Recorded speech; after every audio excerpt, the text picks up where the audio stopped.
Welcome to Handcrafted by G.R. Broussard. I'm Greg Broussard, and today I'm going to show you what I did to make this gate using drawboring, mortise, and tenon joints. There's no instruction or narration to this video because I had to get this done due to the time constraints on this project.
If you have one of these benchtop mortisers and are wondering how I've got a 2x6 underneath there to cut my mortises, I had to do a little modifications to the machine in order for it to work. First of all, the base is backwards on this. This is the front of the machine. This whole thing is turned around, and then the base mounts on this side back here. In order to get the clearance that I needed, I had to take this off, turn the whole machine around, put it on my bench, which I recently flattened it, so I trust it. Now I've got enough room to put my 2x6 under with this thing backwards and not really on the base like it's supposed to be. And I just used my hold fast to hold the front of it down, because when you lift it back up, when you lift the bit back up, the whole thing wants to raise. I just clamped it to the back of my bench. It seemed to work. I cut, I don't know how many, 15 or 14 mortises like this. And when I did my panels and I stacked two of them high, obviously that's too high to get in the machine. So I did have to cut the two panels, the upper and lower panel on the door by hand. You'll drill in and then chisel it out, and I fitted it that way. So that's the modification I did to the benchtop mortiser in order to make this a little bit faster to cut all the joints for the gate. Now this is in the normal configuration, the way that was intended to be used. And you can see that there's no way that this 2x6 would fit underneath there, especially with the two panels on there. So that's why I had to modify this thing. It's back together now. We can use it normally.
If you're not familiar or aware of what draw boring is, I'm going to explain why I used the two different bits, why I tapered my dowel, and why that hole is offset right there.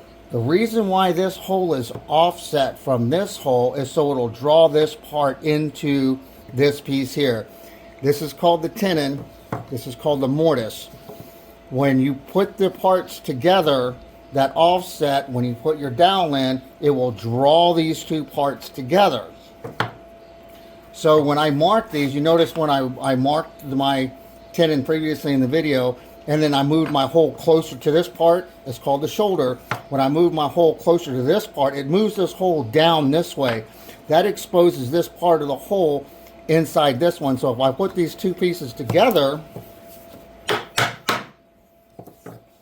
there's going to be an offset of this hole in here now.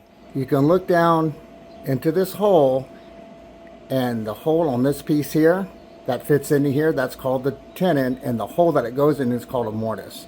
On the tenon side, you can see a hole in there is a little bit offset, just a tiny bit right there. The reason why this is tapered so much is when you draw this, when you hammer this in, it hits that offset and it will pull this part up into this part. And the reason why I taper it so much is if I were to put something like this in there, a blunt part like this, it'll catch that ridge in there and it will break this and it'll blow the back of this out. You can taper it as little as this much right here, but I find sometimes I still can screw it up. So I taper them a lot, so when I put this inside that hole, it will, turn it around this way, it will draw this together. Notice my dowel is turning a little bit sideways. It's caught that ridge now. Now it's pulling it in, right? It's tight now. Make sure I'm above that hole.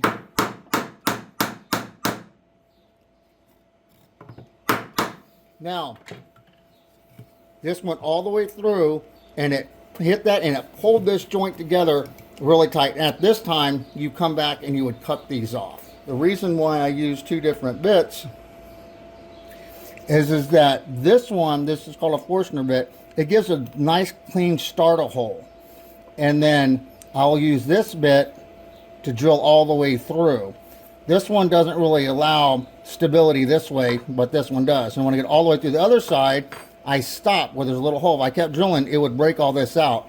So I get the bit again, the Forstner bit, I put it in that hole, and then I drill down again, and it leaves with a nice clean hole on both sides. So on your piece, you don't have broken and cracked wood.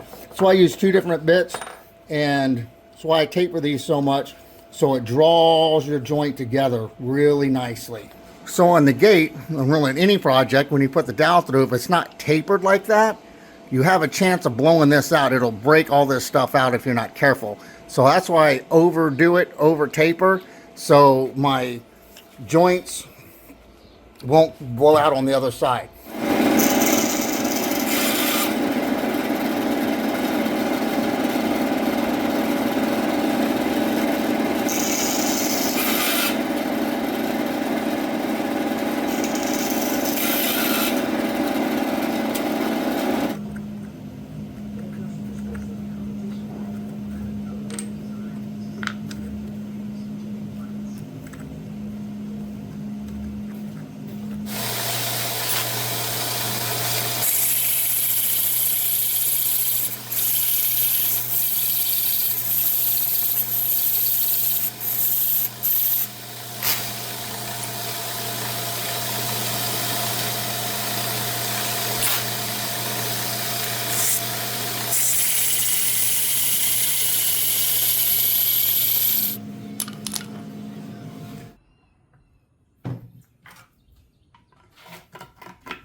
good day when you can use drawboring mortise and tenons on a project. Now the best part, we get it delivered.